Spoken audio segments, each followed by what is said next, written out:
Alright, so let me turn my face off since it's so dark y'all can't see me anyway. Um, Last night I made a video about how important it is for family to accept a family member's mental health diagnosis. And today I was looking up some articles about it to help you guys understand, because a lot of times when I say something, you guys just kind of play it off as me not knowing what I'm talking about, or but if I can find other people who believe the same way and use their words, maybe that would help me to get through to some of you. Okay. How to handle family members who deny mental illness. When your teenager receives a diagnosis for a mental health disorder, one thing you realize is that you need all the support you can get.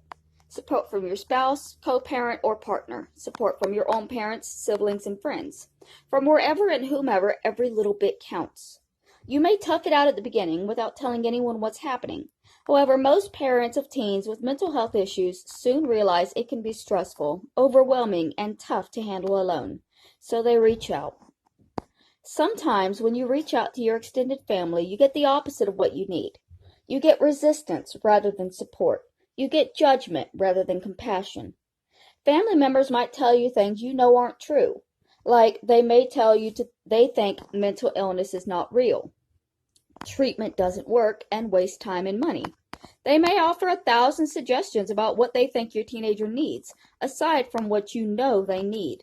Evidence-based treatment for mental illness from trained and licensed mental health professionals. That's a difficult position to be in. I'm going to pause for a second, because the whole mental illness is not real theory is what my family believes.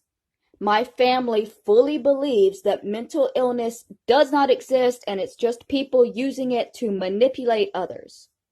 That's their belief, which should be a mental illness in itself. It's not impossible to overcome. The first thing we want to tell you is that you're the legal guardian of your teenager. You're the boss of the situation. You get to decide how to handle your child's mental illness. You decide what, where, when, and how treatment for your teen. That's the bottom line, but it doesn't solve the solution. It doesn't make handling family members who think your entire approach, the evidence-based treatment works approach, is the wrong one. You may feel like it's a no-win situation. There's one way you can begin to restore balance, though. You can try to understand why. Why don't they think mental illness is real? Understanding the origins of stigma. The easiest answer as to why your family members are simply uneducated about mental illness or unaware of the benefits of treatment. But there may be a problem with that position. In some cases, it may be too reductive. It may be too easy an answer. Assuming a lack of education or awareness can, in some cases, be an oversimplification that may or may not bring you and your resistant denying family members any closer to mutual respect and support for you and your teen. Which is your ultimate goal and end game? Think about it this way. If you question the validity of someone's perspective on something and all the person you question has to say in response is, "You don't know what you're talking about," you may not have the most positive reaction. Granted, you may say, "Please help me understand." If you have deep family-held beliefs on the subject, you might not react the same way. You might get your back up and dig in deeper, which is what your family members might do. That's why we recommend you engage your family members who deny the reality of mental illness or question the validity of treatment in open and honest conversations. We suggest you talk to them about their position with the perspective that you genuinely want to understand where they're coming from and why they think what they think. And before you have the conversation, take the time to consider the following 5 factors, which we summarize from this peer-reviewed journal article and this helpful explainer webpage. Social status. In many cultures, acknowledging a mental illness is seen as a sign of weakness on more than one level. People raised in some cultures view mental illness as a moral failing. Others view it as a failure of the family to successfully care for their loved ones. In these cultures, the shame associated with loss of status resulting from the perception of weakness or inability to manage family members independent of external support, often prevents people from seeking treatment for mental illness or recognizing the value of treatment. Gender roles. In many cultures, powerful and persuasive norms prevent men from acknowledging any form of emotional or physical weakness. Men and the boys who will become men are supposed to be strong, silent, independent, and capable of handling anything, physical, mental, emotional, or otherwise, without anyone's help. In these cultures, people often consider a mental illness such as depression or anxiety a weakness. Therefore, acknowledging a mental illness and seeking treatment or support undermines gender norms and identity. These norms form the basis of their resistance to both treatment for and diagnosis of mental illness. Healing practices. The Western medical tradition is not the only approach to healing and medicine on earth. Contemporary science, medical technology, and medication are revolutionary and have changed the world. No one disputes this. Modern medicine has eradicated many deadly diseases and allows people to recover from conditions or injuries that would have been fatal 50 years ago. Nevertheless, that does not change the fact that there are cultures with healing philosophies and approaches to physical and mental rehabilitation that date back thousands of years. Expecting a person raised with these traditions to abandon them immediately is unrealistic, and borders on being patronizing and disrespectful. Before talking to them about your teenager's mental illness and treatment, we recommend taking the time to understand their understanding of the medication and healing, and why it prevents them from acknowledging a mental health diagnosis and a Western approach to treatment. Age. This one is simple. Younger people who grew up in a country or culture that embraces Western medicine are more likely than their older family members to acknowledge mental illness and seek support and treatment for mental illness. The older they are and the more recently they've arrived in the country that applies Western medical principles, the more likely they are to resist things like psychiatric medicine or approaches like talk therapy. This is not universally true, but it is common enough for us to mention it here, and it's important for you to understand that it's difficult for someone to let go of traditions of their culture or origin. Religion or spirituality. In some cultures, religious or spiritual traditions identify sources of disease and illness that are not recognized by Western medicine. People raised in these cultures may have a wide range of belief about the value of various maladies.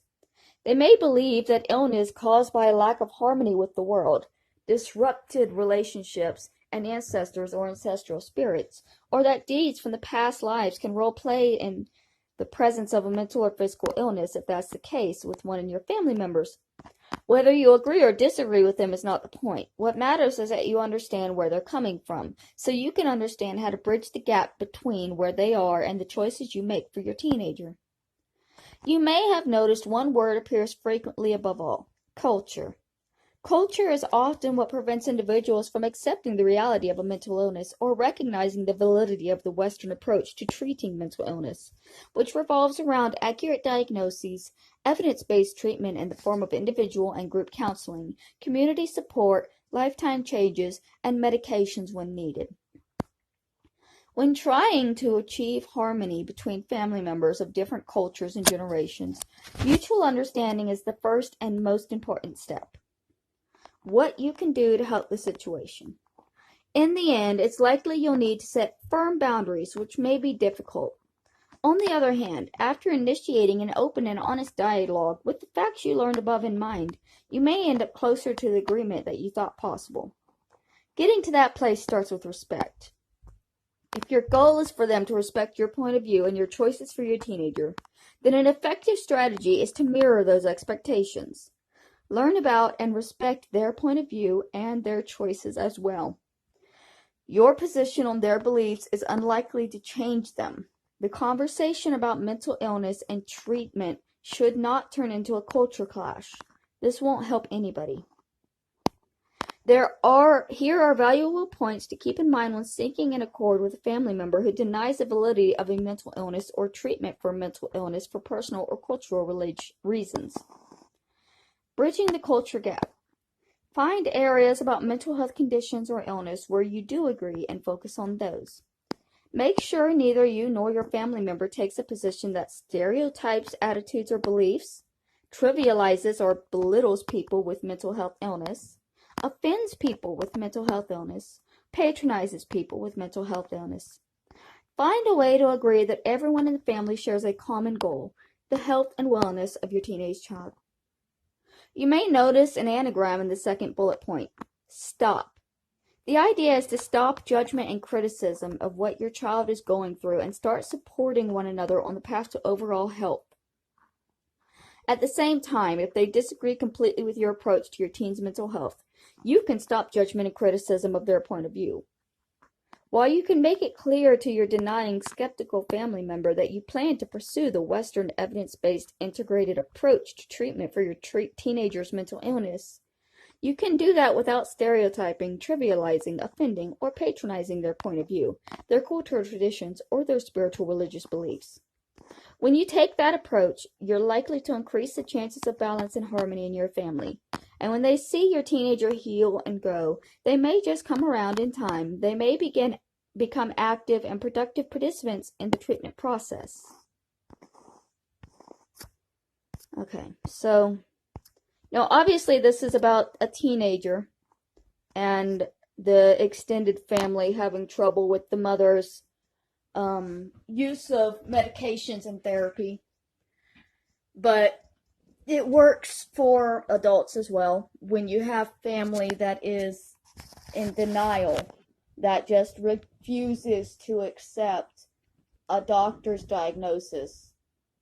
It's a frustrating fight, and it makes the sick person feel like they're weak or they're a failure for believing in these helpful things that their family members believe are not actually helpful and are not actually needed. The family members aren't the ones that are having to use them. The mentally unwell person is. So